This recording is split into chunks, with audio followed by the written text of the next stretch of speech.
Gustavo, ¿cómo estás? Buenos días.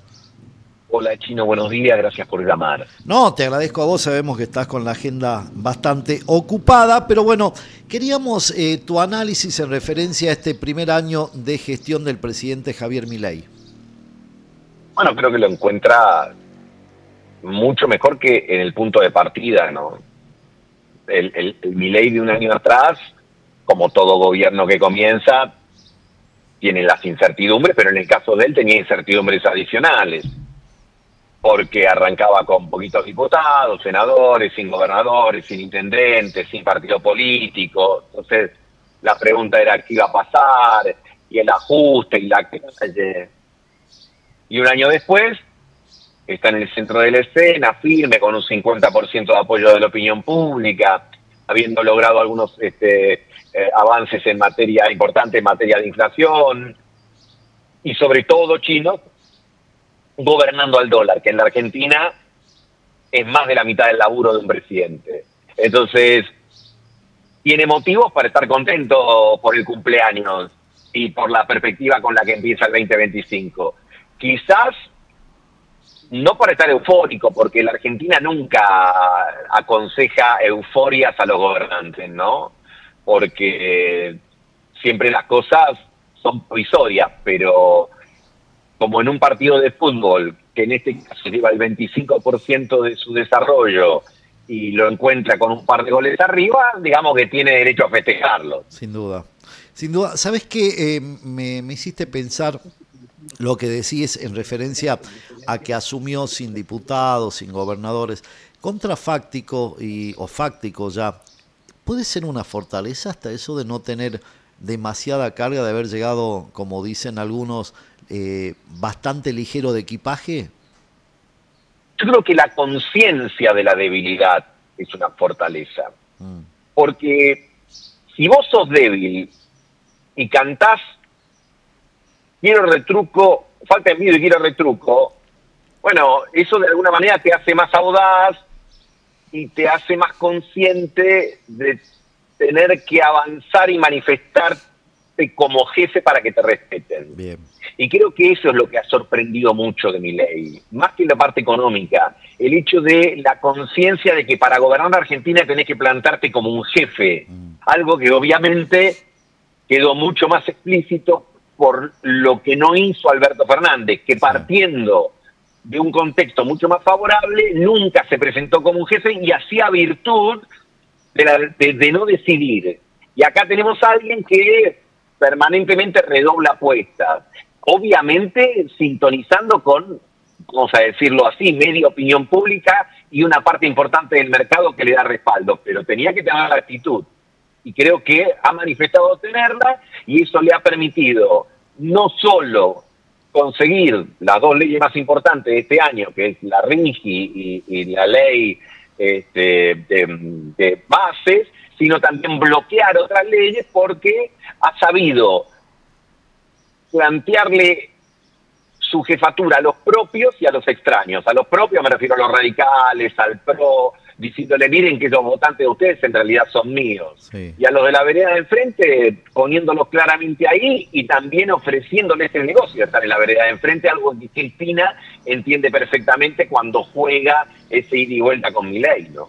Y eso también plantea que no surja otro escenario posible pensando en el 2025 que no sea Milei y Cristina, porque hasta Macri se diluyó, terminó fagocitado por la interna propia del que se le van muchos cercanos a Milei.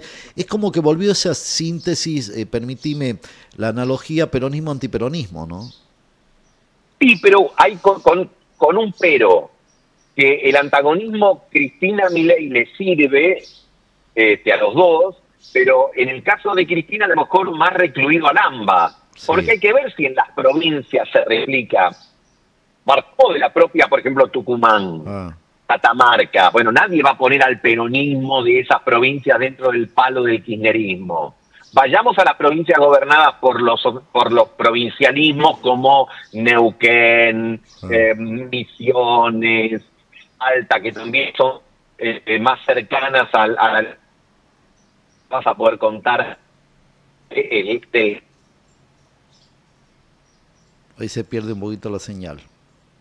que de alguna manera reflejan algo que pasa en la política y que pasa en la economía. El hecho de que Milei crece en estatura y en volumen electoral a medida que se aleja del AMBA, y allí también crecen las resistencias a volver a las estrategias o a las postulaciones que el kirchnerismo y Cristina en particular ofreció a Argentina tantos años, ¿no? Ahora habrá que ver si además de estas dos fuerzas hay espacio para alguien más, y eso es más difícil, salvo, insisto, los partidos provinciales, ¿no? Ahora hay algo que me desvela y que no logro entender en la lógica. Un gobierno de Milei que en el primer año cumple los objetivos, si querés, económicos que se había planteado, tiene un aprobado en eso, pero que también dice, no me interesa ni un país productivo, o a ver, no lo dice textual, pero lo deja entrever, no me interesa un país productivo, no me interesa un país donde yo tenga que dedicarme a la obra pública, como que se desliga de la gestión en teoría, que era esa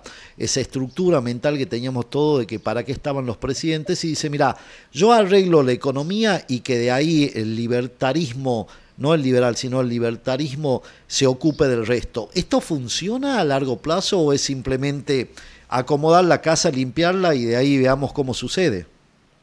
Mira, en el largo y en el mediano plazo, siquiera, uno no lo sabe y seguramente hay elementos para dudar y para tener reservas. Pero creo que lo que hablábamos de ambas se traduce en el hecho de que el presidente no parece nada preocupado por determinados sectores de la industria, ni tampoco determinados aspectos de la construcción vinculado a la obra pública. Pero sí, y eso se vio con la ley Rigi, para todo lo que tiene que ver con cuestiones que son extractivistas o muy globalizadas. Minería, petróleo, gas, litio, cobre y el complejo agroalimentario. Entonces, me parece que eso también es lo que permite entender por qué Milei es más fuerte en determinadas provincias y en el interior y no tan fuerte en el AMBA, porque los sectores que a lo mejor estaban acostumbrados a otras reglas de juego, industria, vuelvo a repetir, la industria tradicional, la que cuenta más con la protección para poder subsistir, etcétera, está más desatendida claramente por el gobierno. Uno podría presumir que en el mediano plazo inclusive esos sectores alimentan una mayor tasa de desempleo, pero por el momento el dólar quieto y la apertura favorecen tanto consumidores a franja de la población que dicen, bueno, con esos elementos tengo para apoyar al gobierno. No quiero ser reduccionista, como lo dije recién, pero el título me obliga. Si tuvieras que calificar la gestión de Milei del 1 al 10 en este primer año, ¿cuál sería el número? Bueno, desde el punto de vista político creo que saca una mejor calificación porque contra las preguntas que muchos se hacían de va a durar, las dificultades que va a tener, la calle cómo se le va a poner, demostró que ahí no tiene grandes dificultades. Y en materia económica, como decíamos antes, gobernado el dólar y bajado la inflación. Ahora, el partido se está jugando y yo creo que las calificaciones siempre las tienen que poner aquellos que tratan o tienen un partido tomado. Obviamente, para los que les gusta el gobierno te van a decir es el mejor gobierno de la historia, 8, 9, 10 puntos. Y los que están del 50% que no lo aprueban te va a decir es un desastre, es una bomba de tiempo, es el dólar barato que va a estallar.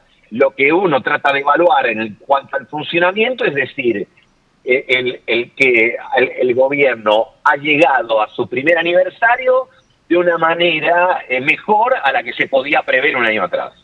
Un 6 generoso.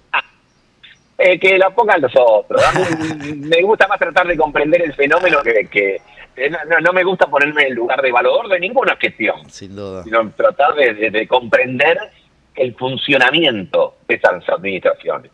Mi estimado, un placer como siempre y gracias por la deferencia. Que tengas buena jornada. No, querido, fuerte abrazo. Chao, chao. Pasaba Gustavo Marangoni, analista político por los micrófonos de Cuentos Chinos en esta mañana que se está cumpliendo un año de la gestión de Milei. ¿Se acuerdan? Hacía mucho calor ese día, ¿no? ¿Se acuerdan que había presidentes, autoridades internacionales, que salió y le dio la espalda al Congreso, ¿recuerdan? Y habló para el público de frente. Y hacía broma, cuando llegó a tomar el mando, hacía broma con Cristina.